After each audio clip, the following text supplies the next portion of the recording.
တော့ဆက်စချင်းမှာတော့ဒီနေ့ကပညာရေးပွဲလေးဆိုတော့ Aero ကဒီပညာရေးနဲ့ပတ်သက်တဲ့နေခွန်းလေးနဲ့ပဲစလိုက်ပါမယ်အရင်ဆုံးမှ Jessica ဖြည့်ပေးပါရှင်ဆိုတော့အရင်ဆုံးမေးချင်တာလေးကတော့ how important is quality education ပေါ့နော်ဒီနေခွန်းလေးကိုတော့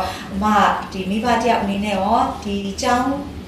school founder တယောက်အနေနဲ့ဘယ်လိုလေးမြင်တယ်ပေါ့အမရဲ့ experience တွေပြီးရဲ့ခါကြတော့အကြောင်းပြီးတော့တက်ခဲ့တဲ့ပညာရေးအကြောင်းလေးတွေနဲ့နိုင်ရှင်ပြီးတော့ပြပြပေးပါအောင်ရှင်အားလုံးမင်္ဂလာပါရှင်ဒီပွဲမှာပေါ့နော်ပါဝင်ခွင့်ရတဲ့အတွက်လည်းအများကြီးဝမ်းသာပါတယ်ဒီလိုပြောခွင့်ရတဲ့အတွက်လည်းပေါ့နော်အားလုံးကိုဖိတ်ကြားပေးတာအားလုံးကိုကျေးဇူးတင်ပါတယ်ရှင်ဆိုတော့ quality education နဲ့ပတ်သက်ရင်တော့ပေါ့နော်ဒါ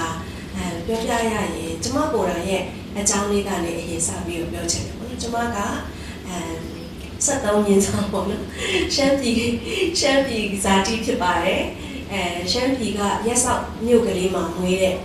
ကြီးတဲ့သူဖြစ်တယ်ပေါ့နော်ဆိုတော့ကျမတို့အဲ့ဒီအပြင်ကိုကျမတို့အဖေအမေက10တန်းမှာပဲအိမ်အောင်ပြုကြတယ်လူငယ်စုံတွေဖြစ်တယ်ပေါ့နော်ဆိုတော့သူတို့ကိုယ်တိုင်လည်းပညာဆုံးကမတိုင်ခဲ့ဘူးပြီးတော့ကျမတို့ကရှမ်းတောင်သူတွေဖြစ်တဲ့အတွက်လိမ္မော်စိုက်တဲ့မိသားစုပေါ့နော်ဆိုတော့ကျမတို့ရောလိမ္မော်စိုက်တဲ့ရွာဆိုရင်လက်စင်မီလည်းမရှိဘူးနော်ဆိုတော့ကျမတို့ကမြို့မှာနေလိုက်ရွာမှာနေလိုက်ပေါ့နော်အဲ့လိုမျိုးနေတယ်ဆိုတော့အဲ့ကနေကျမတို့မိဘကဘာကိုစပြီးတော့ပြောင်းလဲခြင်းလဲဆိုတော့ကျမတို့ခင်မှာလူတိုင်းကနော်မိဘရဲ့လက်ငုပ်လက်ရည်ဖြစ်တဲ့ဒီတောင်သူလုံတို့နော်ဒါမှမဟုတ်ဈေးဆိုင်ဖွင့်နေဆိုဈေးဆိုင်တို့အဲ့လိုပဲလုပ်ကြတဲ့ခင်မှာကျမတို့မိဘနှစ်ပါးကြတော့လူငယ်လေးများလေးဖြစ်ပေမဲ့ဇုံတွဲလေးဖြစ်ပေမဲ့ပေါ့နော်သူသားသမီးတွေကိုအဲ့လိုမျိုးဆက်ပြီးတော့မနေစေချင်တော့နော်ကျမတို့အမေအဖေတွေရဲ့ကျေးဇူးဖြစ်တယ်ဆိုတော့ကျမတို့အဲ့ခေတ်တုန်းကဆိုလို့ရှိရင်လွန်ခဲ့တဲ့နော်နှစ်20 30လောက်ကလို့ပြောမှာနှစ်30လောက်ကအဖေမီတို့ကသူတို့တောင်သူစိုက်တဲ့ရတဲ့ငွေကြီးနဲ့ကျမရဲ့အကို2ယောက်ကိုတောင်ကြီးမှာပတ်စံအများကြီးကုန်တယ်ပေါ့နော်တောင်သူတွေအတွက်ဆိုရင်နော်ချမ်းတောင်သူတွေအတွက်တော့ပတ်စံအများကြီးကုန်တဲ့ဒါ risk စီရတယ်ပေါ့နော်တစ်နှစ်မှတစ်ခါလေးမော်ပေါ်တာဟုတ်ဆိုတော့မိဘတွေကတောင်ကြီးမှာပေါ်ရာဆောင်ထားတယ်တောင်ပေါ်ရာဆောင်ဆိုတာထုံးစံတိုင်း intensive သင်ပေးတာလေနော်ဆိုတော့အကူတွေကကောင်းမွန်တဲ့ပညာရေးရသွားတယ်။ဒါပေမဲ့အကူတွေပညာရေးအဲ့လိုကောင်းတဲ့ပညာရေးရသွားပြီးတော့အကူတွေက20တန်းတွေကိုလည်းဂုဏ်ထူးအများကြီးနဲ့အောင်ကြတယ်ပေါ့လေ။အဲ့လိုရသွားပြီးတဲ့အချိန်မှာကျမကကြတော့ကျမရဲ့ဒါဟိုပါပေါ့နော်။ကျမအဖေကကျမ8တန်းနဲ့မှာဆုံးသွားရော။ဆုံးသွားတော့ပညာတက်တဲ့အကူတွေကပညာရေးရဲ့ယဉ်ကျေးဒီအရေးကြီးမှုကိုသိတော့ကျမကိုပညာရေးကိုသူတို့ဆက်တာဝင်ယူတယ်ပေါ့နော်ကျမတယောက်က10နှစ်ကြီးတယ်တယောက်က9နှစ်ကြီးတယ်ဆိုတော့ကျမပညာရေးကိုသူတို့ဆက်တာဝင်ယူတယ်သူတို့ကတွန်းတယ် quality education လို့ခေါ်မဲ့အရာတွေကိုသူတို့ပေးတယ်ပေါ့နော်ဘဝကိုကျမတို့မောင်နှမ3ယောက်မှာတစ်စစ်ချိုးလုံးဝချိုးသွားတာဒီပညာရေးကြောင့်သာဖြစ်တယ်ပေါ့နော်ကျမတို့ဒီတောင်သူမဟုတ်တော့ဘူးပညာရေးနဲ့ရက်တည်တဲ့လူတွေဖြစ်သွားတယ်အဲ့ဒီထဲကနေမှကျမကိုယ်တိုင် school founder တယောက်ဖြစ်လာတဲ့အခါမှာပေါ့နော်ကျမကတော့ early childhood ကိုသင်ပေးတဲ့ဆရာမဖြစ်ပါတယ်ဒီကလေးငယ်လေးပေါ့နော်3နှစ်ကနေ6နှစ်ကြာမှာသင်ပေးတဲ့ကလေးငယ်လေးတွေဖြစ်တယ်။ဆိုတော့အခုတော့ဆရာပြောခဲ့တယ်လို့ပဲကလေးငယ်လေးတွေကိုသင်တယ်ဆိုပေမဲ့ Montessori ကvery strong academic ပေါ့နော်အရင် academic အများကြီးပါတယ်။ဆိုတော့ကလေးငယ်လေးတွေကိုလည်းကျမတို့ဒီအရွယ်တွေကနေနော်ဒီဘတ်ဆောင်ဖွင့်ပြမှု holistic development နဲ့ရရင်းနဲ့ဒီ academic foundation ကိုကျွန်တော်တို့ဘယ်လိုတဖြည်းဖြည်းနဲ့တက်တာနဲ့เนาะပျော်ရွှင်စွာနဲ့လေ့လာရင်းနဲ့ကူးပြောင်းမလဲဆိုတာကိုကျွန်တော်ဒီကနေသင်သွားတယ်ပေါ့နော် Montessori ကကလေးတွေကိုဒီ academic ကိုပင်ပန်းသင်ယူရတာမဟုတ်ပဲနဲ့ပျော်ရွှင်သင်ယူလို့ရတယ်ဆိုတဲ့နည်းလမ်းလေးနဲ့လွယ်ကူသင်လို့ရအောင်ကျွန်တော်တို့သင်သွားတာပေါ့နော်ဆိုတော့ကိုယ်တိုင်လည်းပညာရေးကြောင့်မလို့ဘဝပြောင်းလဲခဲ့တယ်ဆိုတဲ့အတွက်ဒီကိုနီးနာပတ်ဝန်းကျင်ကကလေးလေးတွေကိုလည်းပေါ့နော်ဒါကောင်းမွန်တဲ့ပညာရေးရစီခြင်းနဲ့နောက်ပြီးတော့ကျွန်တော်တို့ဒီ10တန်းအောင်လို့နေကနေရန်ကုန်ပြောင်းလာတဲ့အချိန်မှာဘာသိတာလဲဆိုတော့ရန်ကုန်အထက်တန်းပြီးတဲ့ကလေးနဲ့ကျွန်တော်တို့နဲ့level အရင်ကွာနေတယ်လို့ပဲပြောရင်ကျွန်တော်တို့ကလေအော်တိုကိုနေနေတယ်လို့ခံစားခဲ့ရတယ်ပေါ့နော်မြို့ကြီးမှာပြီးတဲ့ရတဲ့ဒီ high school နဲ့ဒါမှကျွန်တော်တို့လွန်ခဲ့တဲ့နှစ်အစိတ်30ကeducation อ่ะပေါ့เนาะဒါကျမတို့ကကွာတယ်လို့ခံစားခဲ့ရတယ်ဆိုတော့အများကြီးကျမတို့အနေနဲ့เนาะဒီရှမ်းတောင်သူအနေနဲ့အရင်ကတ်ချက်လုပ်ခဲ့ရတယ်ပေါ့เนาะဆိုတော့ကျမတို့အခုရောက်နေတဲ့နေရာကနေကျမတို့နီးစပ်ရာကလေးလေးတွေကို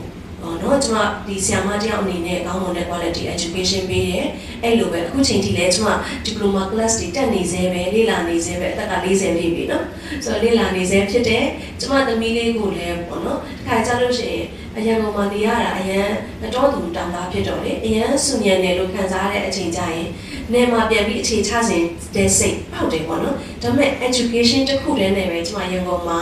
ဒီတိုက်ခန်းနဲ့ပေါ့နော်နေနဲ့လည်းနေလို့မရအဲ့လိုမျိုးပါကျွန်တော်ဒီ education တစ်ခုတည်းနဲ့ပဲကျွန်မပျော်ပျော်ရွှင်ရွှင်နေပါတယ်အားလုံးကိုကျေးဇူးတင်ပါတယ်ရှင်ဟုတ်ကဲ့ပါဒါဆိုလို့ရှိရင်တော့ quality education ကိုလည်းတန်ဖိုးလဲထားတယ်ကိုကိုရိုင်းကလည်းဒီကောင်းမွန်တဲ့အရေးသွေးပြည့်မီရဲ့ quality education ကြောင့်ဘဝမှာအများကြီးပြောင်းလဲကြုံခဲ့ရတော့ပြပြပေးသွားတယ်ကျေးဇူးများတင်ပါတယ်ရှင်နောက်တစ်ခုကတော့ Eroga ဒီ channel ကိုမေးချင်တာပါရှင်ဆိုဆောကလည်းအမဒီ quality education ဆိုတာဒီလိုကောင်းမွန်တဲ့ပညာရေးကလူတွေအတွက်ကိုယ့်ရဲ့သားသမီးတွေကိုယ့်ရဲ့ကျောင်းသားတွေအတွက်ဘယ်လောက်အရေးပါကြောင်းပြပြပေးသွားတယ်ပေါ့နော်ဒါပေမဲ့ဒီ quality education လို့ပြောတဲ့အခါမှာဘယ်လိုအချက်လက်တွေနဲ့ပြည့်စုံတဲ့ဟာကိုပြောတာပါလဲပေါ့ quality education ကပါလဲပေါ့နော်ဟုတ်ကဲ့ပါကျေးဇူးများတင်ပါတယ်ဒီမေးခွန်းလေးပေးတဲ့အတွက်အဲ့ဒီ quality education ကိုပြောတဲ့အခါကျတော့ရှင်ဒီချက်အနေနဲ့တော့ပေါ့နော်ပထမဆုံးနှစ်ပိုင်းပြောပြချင်တဲ့နှစ်ပိုင်းပေါ့နော်ဒီပိုင်းတော့ဒီ quality education ကဘယ်ချက်လက်တွေပါလဲဆိုရင်နောက်ဒုတိယပိုင်းအနေနဲ့YUS ကပေါ့နော်ကိုကျောင်းကနေပြန်မှဒီ quality education တွေကိုဘယ်လိုမျိုးပေးနေဆိုတဲ့အကြောင်းလေးနှစ်ခုပြောပြချင်ပါတယ်ပုံမှန်တိုင်းဆိုရင်တော့ဒီရင်းတော့ဆိုလို့ရှိရင်ဒီ quality education system မှာဆိုလို့ရှိရင်ဒီချိန်တော့ဒီ teacher space ပေါ့နော် child center ထားပြီးတဲ့အခါကျလို့ရှိရင်ကျောင်းသားကျောင်းသူတွေကဆရာဆရာမကိုရှင်းပြပြီးတော့မှပဲပတ်ဆိုင်ရာဒီဘာသာရပ်တွေကိုပေါ့နော်ပေးထားတဲ့ curriculum အောက်မှာပဲသင်ကြားရတယ်။နောက်ကျောင်းသားကျောင်းသူတွေရဲ့ရည်ချင်းတွေကိုဒီ summer system တွေပဲပေါ့နော်ဖြေကြားပြီးတော့မှဆုံးဖြတ်ကြရတယ်ပေါ့နော်။ဒါပေမဲ့ခုနောက်ပိုင်းကျလို့ရှိရင်ပိုပြီးတော့ဒီ quality education ကိုပြောတဲ့အခါမှာကျောင်းသားကျောင်းသူတွေရဲ့ပေါ့နော်ဒီစာသင်ကြားရေးတစ်ခုတည်းပဲမဟုတ်ဘဲနဲ့သူတို့အတွက်ကမှသင်ကြားခြင်းနဲ့သင်ကြားရေးပတ်ဝန်းကျင်ပေါ့ environment ကိုဘယ်လိုလေးဖန်တီးပေးမလဲ။ကျောင်းသားကျောင်းသူတွေပေါ့နော် actively ပေါ့နော်ဘယ်လို learning လုပ်လို့ရနိုင်မလဲပေါ့နော်။ပြီးတဲ့အခါကျတော့အရင်တော့ဒီမြန်မာမှာရှိတဲ့ကျောင်းတိုင်းမှာခုမှရှိတဲ့ slogan လေးပေါ့ကျောင်းလေးပြောမှစာတုံးမယ်ဆိုတဲ့ပေါ့နော်ကျောင်းလေးပြောဖို့အတွက်ကိုဆိုရှင်ဒီမှာကျွန်တော်တို့ဒီရှင်းလို့နေဘာလို့ဖန်တီးပေးမလဲပေါ့နော်ဒီကျောင်းသားကျောင်းသူတွေကဒီသင်ကြားတာမဟုတ်ဘဲနဲ့ဒါကျွန်တော်ဆို memorize တင်ရလို့ဖြစ်ရတယ်စာကြည့်တဲ့အခါမှာဒီတိုင်းဖြေတယ်ပေါ့ဒါပေမဲ့ခုမှဆိုလို့ရှိရင် critical thinking ဘိုင်းတွေ problem solving တွေဘယ်လိုလုပ်မလဲ assignment တွေဘယ်လိုရေးမလဲပေါ့နော်ပြီးတဲ့အခါကျတော့ဒီသူတို့အတွက်ကိုဒီ environment safety ဘယ်လိုဖြစ်မလဲ networking ဘယ်လိုကောင်းအောင်လုပ်မလဲ collaboration ပေါ့ဒီကျောင်းသားကျောင်းတွေမှာဒီချက်လက်တွေအကုန်လုံးပြောမယ်ဆိုလို့ရှိရင်တော့ quality education ဘိုင်းမှာပါလာပေါ့နော်ဒီတခြားကို YUS အနေနဲ့ဆိုလို့ရှိရင်တချို့တို့မှာဆိုလို့ရှိရင်ဒီကျောင်းသားတွေကိုစာသင်ကြားတာမဟုတ်ဘဲနဲ့ဒီမှာဆိုလို့ရှိရင်ခုဆိုရင်တော့ student ပေါ့နော် center ကျောင်းသားကိုခြေပြုတဲ့ teaching system လေးကိုတချို့တို့စပြီးတော့ပြင်သုံးတယ်ဒီအတန်းထဲမှာသင်တဲ့အခါကျလို့ရှိရင် discussion ပေါ့ဆရာမတယောက်တည်းပဲရှင်းပြတာမဟုတ်ဘဲနဲ့ကျောင်းသားကျောင်းသူတွေကသင်ကြားနေတဲ့အချိန်မှာပဲသူတို့နားမလည်ဘူးဆိုလို့ရှိရင်ဆရာမကိုသူတို့ Henry ဆိုလို့ရတယ်တချို့မေးချင်တယ်ထားမေးချင်တယ်ပေါ့နော်အဲ့လိုမျိုးတွေပြန်ပြီးတော့မှတချို့လုပ်ပေးတဲ့ပိုင်းတွေရှိတယ်နောက် quality ဘိုင်းပေါ့နော် education နဲ့ပတ်သက်ပြီးတော့ခုန matrix တွေပြောလို့ရတချို့တို့ဒီ YUS မှာအခုလက်ရှိပေါ့နော်ဒီသင်ကြားပေးနေတဲ့ University of Foundation Program ကလည်း Australian Navitas Global Program နော်ဒီ education provider ပေါ့နော်အဲ့ဒါက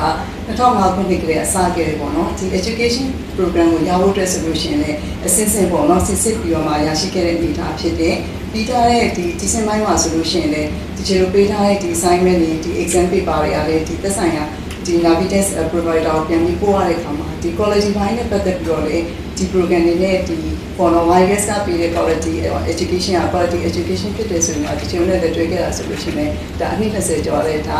YUS က blue quality education ကို provide လုပ်နေဆိုတဲ့ဟာလေးပေါ့နော်ပြသနေတာလို့ဒီချိန်တော့ဟုတ်ကဲ့ကျေးဇူးတင်ပါတယ်ရှင်ဒီချက်ပြသွားတဲ့အတိုင်းပါပဲကျမတို့ quality education လို့ပြောရတာလည်းစာအုပ်ထဲကစာတွေမဟုတ်ဘူးပေါ့နော်သင်ကြားတဲ့ပတ်ဝန်းကျင်အပြင် aspect မျိုးစုံဒီကျောင်းသားရဲ့360 degree ပတ်ပတ်လည်းကဏ္ဍမျိုးစုံကိုပြည့်စုံသင်ကြားပေးမှလည်းဒါ quality education ဖြစ်မယ်လို့ချက်ပြေပါကျေးဇူးများတင်ပါတယ်ရှင်